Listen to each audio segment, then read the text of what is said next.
এই মসজিদের সামনে ইমাম সাহেব পারবে, ইমাম সাহেবকে অ্যারেস্ট করে নিয়ে যাবে, কারণ সার্বভৌমত্বে ইসলাম নাই। ইসলাম যদি সার্বভৌমত্ব ক্ষমতায় যে অধিষ্ঠিত হয়, তখন যে আল্লাহর কোরআনের সবগুলো আয়াত বাস্তবায়ন করা সম্ভব, এর আগে নয়। এই যে বললো 28,000 কোটি টাকা, 28,000 কোটি টাকা, তার মানে বাংলাদেশের বার্ষিক বাজেট হলো 5.5 লক্ষ কোটি টাকা। আমাদের যে আর্মি, বিডিআর, পুলিশ, সকল হাই অফিসিয়াল সহ সকল রাস্তাঘাট উন্নয়নের জন্য বাংলাদেশে এক বছরে বাজেট হয় 5.5 লক্ষ কোটি টাকা।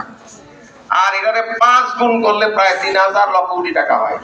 বাংলাদেশকে 5 বছরের বাজেট সব লুট করে নিয়ে গেছে Salman F Rahman, S Alam, jet মানে যা আছে সব গঙ্গেরা। এগুলো কি প্রধানমন্ত্রী জানতো না?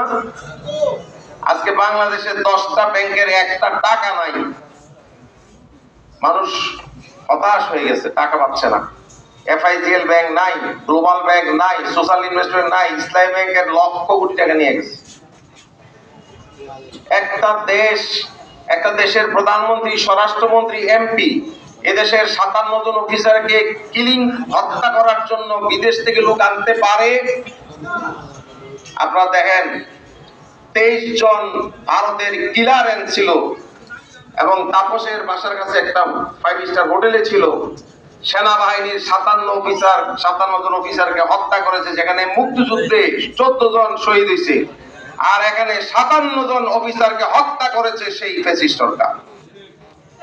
একটা দেশের দেশপ্রেমিক প্রধানমন্ত্রী, স্বরাষ্ট্রমন্ত্রী কোনদিন তার আর্মি অফিসার হত্যার জন্য বিদেশ থেকে লোক আনতে পারে? এভাবে করে করে সকল ক্ষেত্রে আপনি রাস্তাঘাট, কালভার্ট, আপনি যাই দেখবেন